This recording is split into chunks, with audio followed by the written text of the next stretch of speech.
Hello, this is Jay Mitchell. We're back with another episode of the Libertarian Uncensored podcast. Let's get right into it. First, we have MBS says Saudi Arabia will keep investments with Jared Kushner if Trump is reelected from theindependent.com by Kage blah blah blah, and that is, yeah.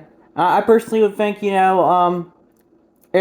I think all the politicians are corrupt. Biden has all the business in Ukraine with his son, and just like Trump has with his son. I think Trump's just a little bit worse off at hiding it since he's not been in the game as long as Biden, the political game that is, and that's something that's important to remember. They're all corrupt, and they all support these authoritarian regimes. But the thing is, the only people only care when Trump does it. The media and most people won't care when Biden or any of the other grifters does it, I would say. Then we have, did Senator Bob Menendez and wife improperly take gold bars from corrupt bucket bank executive from NBCNewYork.com by everyone by Kage blah blah. And I definitely would say that, Bob Menendez, if they do go after him, he's probably just going to be a fall guy, or he'll just wait out the storm, I would say. They're all corrupt. Just some of them get exposed for it sometimes, and that's just, I think they're all corrupt. Some just get exposed for it sometimes, I was saying, so I don't think it really matters. Then we have, fun fact, the White House squanders $1 billion a year on advertising. It's propaganda on a grand scale. Will pressing issues fester, our stolen funds fuel a machine of mass manipulation? Disgusting. From Dylan Allman on Twitter, and I posted that, and I said,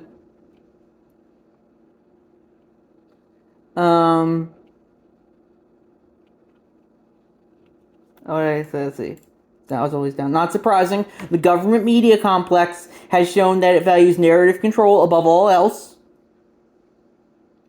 I also added, the DNC and the White House probably are pumping a lot of money into Reddit right now, so that makes sense. And I like this one guy, Conrad Prudhomme, government-funded media like NPR is most trustworthy, and then he goes on to defend Hitler because, at least because it's still, Nazi media is still probably the most trustworthy, he says. And yeah, I shared that the shit politics and shit series, where he also adds that at least Hitler had some good ideas about capitalism. It might be a troll, but at this point, pretty much everyone on Reddit's a troll, whether they know it or not. So then we have, when someone warns me of the things that will stop if the government shuts down, that just makes me want the government shut down more. Oh, then such and such will end. Yes, good. From Spike Cohen on Twitter, and I posted that, and I said, frankly, government shutdown is false advertising. The police and a ton of other state functions are still operating. It's only a few bureaucrats who are impacted.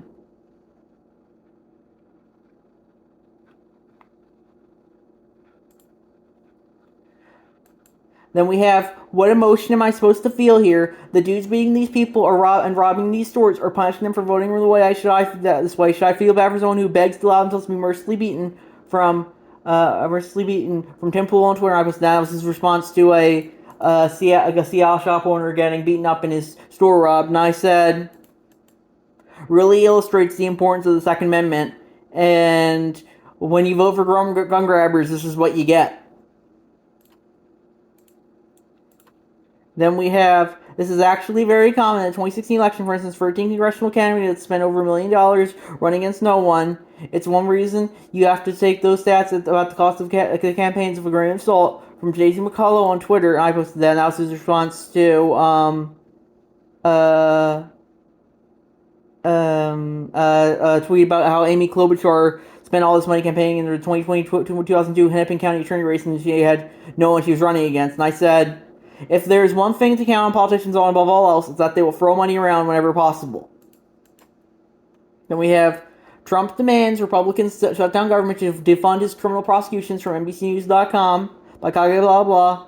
And I don't know if if that will happen, but hopefully, they stop throwing all this money around. I hear that they're still going to be throwing money to Ukraine and probably Israel as well, even if the government shuts down. So that just goes to show you how if they really want to do something, even the government shutdown, they'll have an exemption for it if they really want to do it.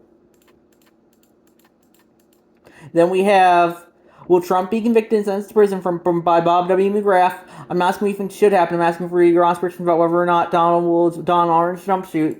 And I said, so let's see, the poll says 17 say probably and 34 say probably not.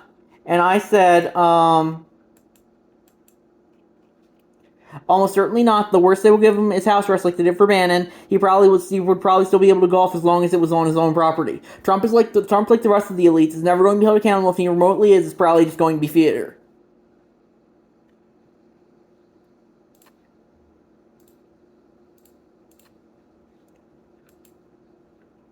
Then we have government intelligence and military intelligence are oxymorons from LP National Labs. My response to that was the meme of some SpongeBob.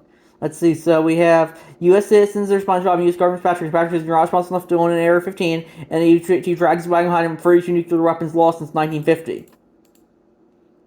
And Matty Clockwright, 380,000 guns stolen per year in the USA from private citizens. What's your point of claim here? And I said, to be fair, guns are a lot easier to lose track of than fucking nuclear weapons. So the government, if they're not responsible for nuclear weapons, why should they hold the comm man to be more responsible than they are? That's my thing. I think we should look at there.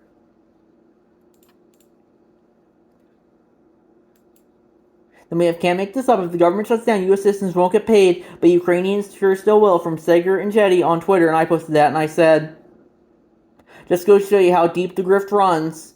It doesn't really matter, the state will still find exemptions for issues they really care about, pumping money into Ukraine and probably Israel as well, for that matter. So it doesn't. So that's why the government shutdowns really don't matter. It's just they're saying, oh, we're shut down, but they can still justify doing whatever they want, even if they're technically shut down. So it doesn't really matter. I would say it's all just theater. I would say that's pretty much politics at this point. It's all just theater. Might as well just be Hollywood East. Then we have economics, the world's biggest right-wing hoax from Comrade Protom, and that's a tweet from Richard Horton 1, who said, economics second only to management might just be the biggest fraud ever perpetrated on the world, and that was his tweet from 2012. So, and they had, don't fall for counter-revolutionary propaganda, under their Reddit post, and I said, I'm not taking the words of anyone who defends Hitler seriously. And Tom 14 is pretty sure you shouldn't take these accounts seriously at all. I said good advice for social media as a whole, I would say, especially Reddit. So then we have Bernie Sanders, open borders. That's a Koch brothers proposal from AmericanMoment.org, and another one by Comrade Prudhomme, and they said, God, I wish we had more national socialists like Bernie in Congress. And I definitely think they're kind of a troll, but then again, all Redditors are just kind of trolls, so, I don't think you should really take any of them seriously, I would say. That's my thoughts there. Especially the one who said, oh, Hitler, had some good ideas about capitalism. Then we have Party in the CIA, parody of Party in the USA by Miley Cyrus, official 4K video from Al Yankovic on YouTube, and I posted that, and I said, never forget that these are the guys who actually run the country. And then Hanson Miles replied, I wish I had Weird Al around the country. I said, me too, but I was referring to the CIA. The CIA will be running the country, and regardless of who's president, it's kind of irrelevant who's president. The CIA, FBI, rest of the deep state military industrial complex, private interests are the ones who are really running the government, not the president,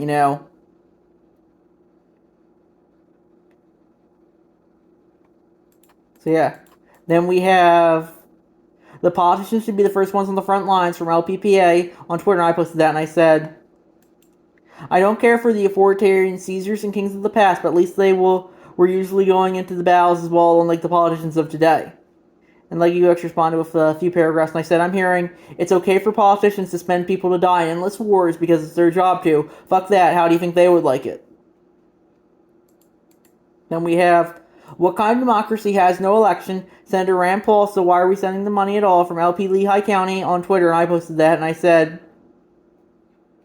I don't think the U.S. is a democracy. It's more so a uniparty oligarchy run by the deep state and private interests, but at least they could keep up the illusion of it. I can't say that for Ukraine currently, The U.S. had a presidential election in the middle of a civil war, had a presidential election in the middle of involvement in a world war, and a presidential election was marked by the media as among the deadliest pandemics in history. I personally don't care too much for democracy. I think it's mob rule, but if you want to show that you care for it, you need to hold elections regardless of whatever the circumstances are.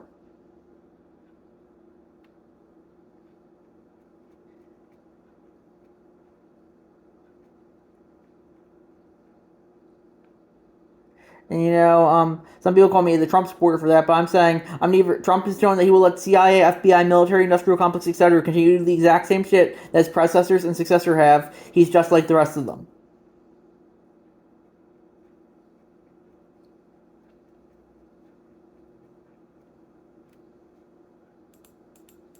Then we have, it's surreal we live in a country where activist reporters can openly get caught lying, admitting they're creating a false narrative to generate engagement and controversy, and still publish the article from Dave Portnoy on Twitter, and I posted that, and I said, and people wonder why trust in the media continues to sink.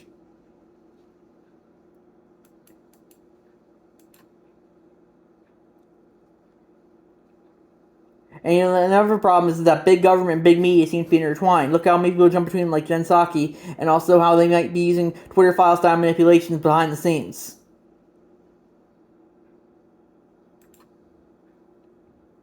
Then we have, this is a shitpost, but saying it's a shitpost, I'm being more honest than the neutrals here from Whittling Dan. And yeah, I guess that's just that's their. Yeah, I guess I would say pretty much all social media is a shitpost at this point. I would say so. Nothing really to say there. Then we have, would you vote for this left Libertarian Party, another one by Conrad Proton? And that's it. The platform is 1, Medicare for all, 2, legalizing weed, 3, deporting third world scabs, 4, $15 minimum wage, and 5, comprehensive and fair redistribution of wealth and sexual success.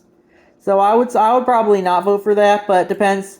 Depends who else is on the ballot, I would say, or who else I can write in. So I probably wouldn't vote for it, but if you want to vote for it, you do you, I guess.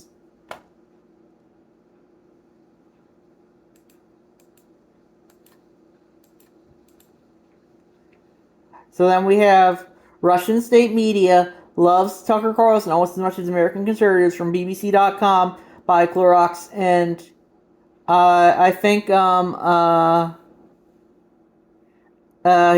thing is that I think this is just another agenda post. I don't really like Tucker Carlson. I think he's just kind of another shill like the rest of them. I do think he says some good stuff sometimes, but he's just a shill with the rest of them. But the thing is with the media is they always try to link anyone they don't like to Russia. That's what all they say is Russia, Russia, Russia, Russia, Russia. And that's what you're seeing here, Everyone who's in the out group is a Russian asset, and that's pretty much been media narrative since 2016, I would say. Then we have, I'm not going anywhere, Menendez resists Democrats mounting calls to resign, from Axios.com. And that's from Patron 14. They had, let's see how big a strawman Jimmy builds to both sides of this one. And I said, he will either wait until the news cycle moves on, or just be one of the fall guys so they can look like they were holding themselves accountable. See Andrew Cuomo or Al Franken. And the thing is, it doesn't really matter what he's guilty of. They're all guilty, I would say. Some of them just get caught sometimes, and that's just how it is, And it's they're all guilty. Some of them just hide it better than others. That's what I'm trying to get at here. Then we have Bahrain's dictatorship gets more Biden administration help, from Reason.com, and I posted that, and I said, for years, all the media could talk about was how the Trump administration was cozy for authoritarian regimes.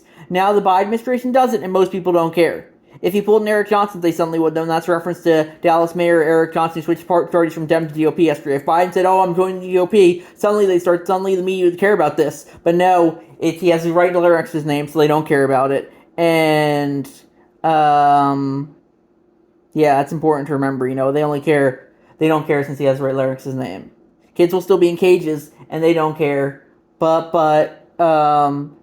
because he has the right lecture team. But the second Trump gets back in, if Trump gets back in there, suddenly they'll start to care about kids in cages again.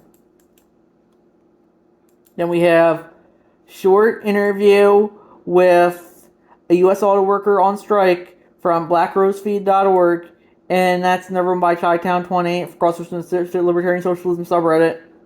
And yeah, I guess if people want to strike, they should be able to strike, but I don't think you should be entitled to payment if you're on strike. If you're working, if you should only be entitled to payment if you're doing work. If you're on strike, I don't think you should be entitled to payment. So that's my faults there.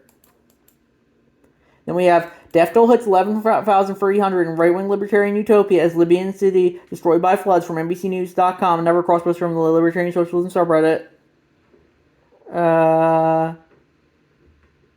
that's that. But people still die in floods in countries with government, so that's kind of we're really not too much of a difference from countries with government, I would say. Then we have Communist Dissidents in Early Soviet Russia by the RussianReader.com. That's number by Chi-Town20. Yeah, so that's interesting. Yeah, it's number crosspost from Libertarian Socialism subreddit. Yeah, nothing really to add on that one. Then we have authoritarian capitalist neo-fascist fight clubs are growing rapidly. Neo-Nazi fight clubs are growing rapidly. New research shows from Vice.com. And that's another crosspost from the anti-fascist Reddit subreddit for Chi-Town20. And I said, I swear, words like authoritarian capitalist and fascist have to be some sort of tick for you. Then we have Virtual Harper Lecture, The White Power Movement and Prime Military Alliance, featuring Kathleen Ballou from YouTube.com, another by Chi-Town20. And that's from Chi-Town, another cross from the manufacturers of Reddit. And yeah, I think that's just another agenda post by them, so we're just going to move on. And then finally, we have The Writer's Strike, Does Anyone Care in 2023 by Joseph Buckley on YouTube, and I posted that, and I said, I personally hope this strike continues forever. The world is frankly advanced past the need for Hollywood. Pretty much everyone having a camera in their pocket to film whatever they want to, and the internet to share it. A centralized human location in Hollywood is in response to an overly lawsuit with Happy Thomas Edison on the East Coast. Edison has been dead since 1931. It's long past time to move on, The thing is, you could argue that Hollywood will probably have access to better graphics and stuff, but, the thing is, if people want something badly enough, and they have the resources to maintain it, they can already do it on the internet. So I think, the thing is, it's not, you can pretty much get a guy off the street, and he can probably do the same thing as they could in Hollywood for less money. So that's why I think, it's time to move on. Just let the average man take over the job of entertainment and leave the professionals and the notion of professionalism behind, I would say. And I think we're gonna wrap it up there. And let's see. Wait, no, we have another one. Authoritarian capitalist Rupert Murdoch steps down from Fox News Corp with his creed against all of our authoritarian anti-capitalist elites. From it's number Chi-Town20 from QZ.com, and yeah, I personally don't think that Rupert Murdoch, he'll just be Steve by his son, so nothing really changed. Murdoch's the same as the other elites, I would say, and the world will just carry on as is, I would say. Nothing's really gonna change.